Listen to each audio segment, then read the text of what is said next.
Hey everyone, Final here. Today, I'll be testing and reviewing the Eldritch Brush Set, kindly sent to me by Gilded Goblin. First off, I'm really loving this box art. I like that we didn't get a plain box with just one color on it. It looks like it could almost be telling a story of some sort.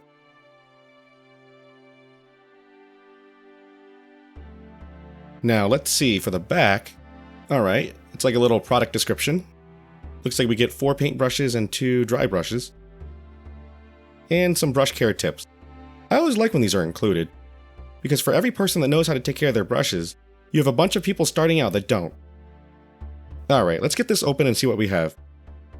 Okay, there's a brush, and a bookmark maybe? There's that nice cover art again. And I do love that the brush is fixed in place. Now, let's see what this thing really is.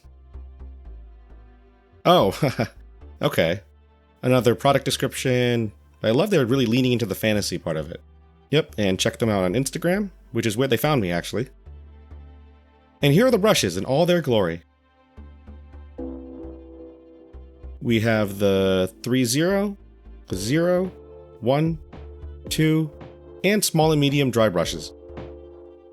So I took off the covers so you can see how they actually look. And of course I have my Citadel small base brush, my workhorse brush, there for a size comparison. There's quite a difference between them. Obviously because they're new they can hold a point better, but they're also a lot longer than my base brush. Here's the number 1 brush. It feels a little heavier than the Citadel brush, but not overbearingly so. It feels more weighted towards the tip. I think that'll actually help with painting. And here's the small dry brush. It doesn't really matter how it looks as long as it performs well. And just doing a quick test here, it does feel pretty nice. But here's what we're all waiting for. Time to test these things out. So I'm going to be painting up a Space Wolves Bloodclaw. I'll actually be doing another video as well, where I go through my painting and techniques like normal. For this video, I just want to go through how the brushes perform. Alright, let's start off with the number 2. I already washed off all the soap and gunk and whatnot, and you can see it really keeps a point nicely. Definitely a lot better than my base brush. And wow, it feels pretty nice. It doesn't carry too much paint, just enough to get the job done, and not clog up any details. Yeah, I probably shouldn't have picked such a thin paint, but I think you get the idea. Everything's looking really nice on the second and third coat. The long brush lets me cover large areas quickly, while the sharp point really lets me get into the details. I'm not going as fast as I would with the Citadel brushes, but that's also because I'm afraid of damaging these. For someone with more experience, you could probably go a lot quicker. And look at that, all done with the number 2 brush. Now let's see what's next. Let's try out the 3-0 brush. I washed everything with Null and Oil already. I just want to get the eye lenses done before cleaning everything up. Oh yeah, that's so much easier. I just need to work on my own technique a little bit. Now, to clean everything up, I'm going to be using the medium dry brush. Okay, it's cleaning up nicely. No paint splatters or anything. It's getting the job done, but it doesn't feel like I'm beating up the model. For the big dry brush, it's really going on effortlessly. Alright, let's give the small one a try. Oh yeah, this one's definitely just as good. I can definitely use this one to clean up after the big one. It hugs tightly into the corners. Nice and easy. Now, time for the number 0 brush. And let's get some highlights on those edges. There we go.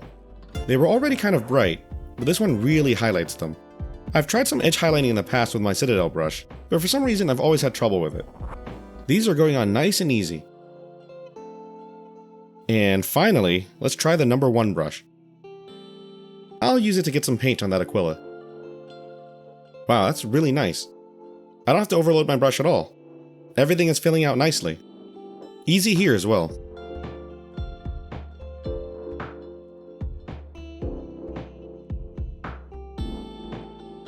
And here's the final model.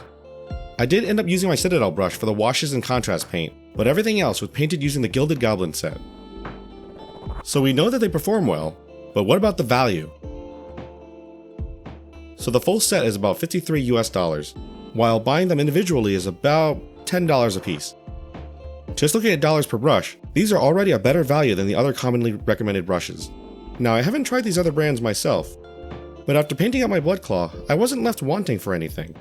I never once thought, oh, I wish they could do this or that, or I wish they weren't this way or that way. I didn't have any brush hairs fall out, or any of my brush tips bend or split. The only thing I can't comment on right now is the longevity of these brushes, but seeing as they're almost the same price as a Citadel brush, there's not very much to lose. To wrap things up and summarize, pros, they feel nice to use, kept a sharp point, got the job done without any extra effort, and are a good price. Cons, less brand recognition, at least for now. And for neutrals, I'm not sure about the longevity, but I'll definitely keep using them and let you guys know. In the end, I would definitely recommend these brushes.